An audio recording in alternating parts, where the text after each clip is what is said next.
suppose my earliest memory would be Navan Greyhound track. Mum and Dad would have raced in Navan quite regularly. It was an awesome track. It was brilliant. We used to love going in there. I think the chip fan in particular was a big hit at the time.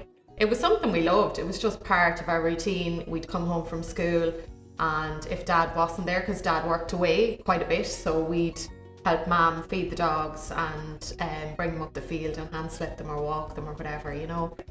Yes, we met, but not through greyhound racing. We met outside of greyhound racing, but yes, I pulled her, I brought her dragging and screaming to Navan track, and then she became a regular.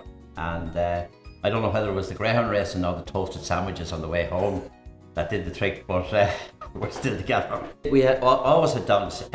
We had actually our kennels built before we had the house built. It's very important for us, but it's also equally important for the kids because they look forward to going to Shelburne Park. Some of them were in Harold's Cross with us. When are we going? That's the next question. Kids look for the 6 grandchildren Mum and Dad have, last for nothing better than to go over to the kennels, into the kennels, look after the dogs, bring them for a walk. A memory that I have would have been on a Friday night. My granddad, our granddad, Carberry, would have always come out. Our granny and granddad always come out on a Friday night, and you know, they would head up the road. Dad and his dad, Grandad Jack, would head up the road with greyhounds, and you'd see them going out the front gate, off with the greyhounds for a walk. And now we ask, like, it's just so lovely to see. Dad would now go out the gate with the kids. Like, as soon as the kids land in Nana and Grandad's, the first thing they want to do is out to check on the dog. You know, they named them all. When we had litters of pups, they would all be named. And they would come over regularly and they'd pick them up and cuddle them and nurture them, and which is very important, I think, breeding greyhounds, that they're well handled. The kids used to love that. They're really lovable, they're and really nice to have around. And they're really gentle and everything.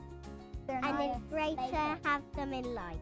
I think it's just fantastic, as Alicia was saying there about the kids in particular. You know, it's showing them what it takes to care for an animal and how important that animal is in a family. You know, it brings everybody together because you have a shared love for that animal.